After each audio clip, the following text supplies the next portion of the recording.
we can see straight through it, and it's already thin enough to be a piece of opal, which, by the way, weighs a little over 4 carats. I must have misweighed it before. I thought it was 3. People have taken thin pieces of opal like this and painted the back black, and you get the same effect as having a doublet, only you don't have the strength. The next step is the epoxy. This is the epoxy that I used. I started using this material. I must have read a book or watched a video. It wasn't a YouTube video, but I think that was a little before YouTube, but this is the epoxy that I use. I don't know that this epoxy is any better than what you buy in the store. This is Elmer's. I use this quite a bit for lots of things, and I've never had a problem with it.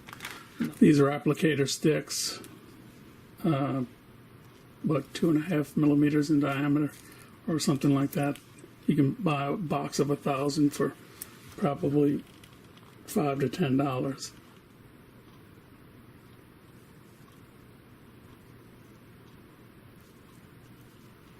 As hardener. So that's how much I have. I'm going to put it down right there. This is way too much epoxy. I shouldn't have stuck it that deep in, but that's the resin. When working with jars of epoxy, it's best to keep them closed because just the fumes of the hardener can start the hardening process.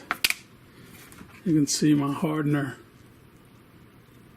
It always hardens a little on the surface, but I'm going to try to get the same amount of hardener as I have epoxy. That looks about right.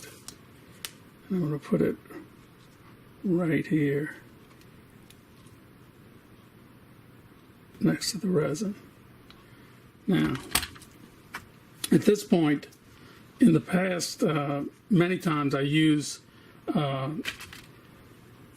a blackening dye to blacken the epoxy itself.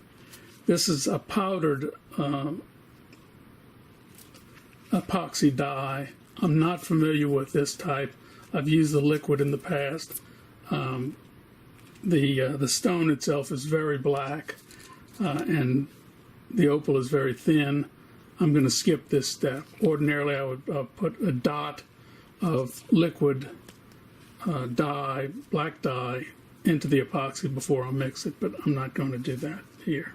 So, the next step is to take another applicator stick and mix it up. So I think it's fairly well mixed up at this point. It often helps to heat the backing material. I'm not doing that here. I'm just going to put it on. It doesn't really, you need a relatively thick coat. And the only reason you need, just to be sure that the entire back is covered. Now that the back is covered, I take the opal, flat back, and just put it straight onto, and I'm going to push on it and wiggle it around. So that little area on the back that's a little crack, everything gets filled with epoxy. It's okay to have a little, got some epoxy on my finger. That's not as desirable as I'd like, but if we move that around, you can see, let's see if I can get a close-up of this.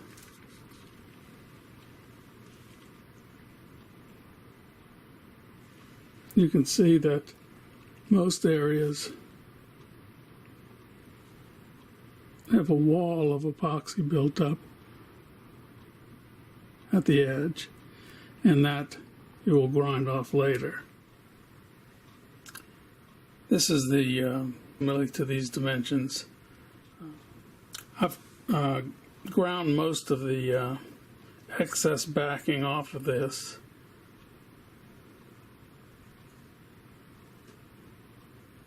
For those of you who think that I'm crazy for taking a 4-carat opal, solid crystal opal, and turning it into a doublet, I just say this: making a doublet is reversible. If I want, at any time, I can grind this back completely off of it, basically right down to the opal, and lose very little carat weight from the solid opal. So I can just take this back to a solid opal just by grinding it on the flat lap. I've thinned the back of the material, the backing material, which is black novaculite from Arkansas in the USA. And I've polished the surface to 14,000 mesh. I normally finish my polish with cerium oxide, and I will once this is in its final form. But that's the steps for making an opal doublet. There's no doubt that this looks like high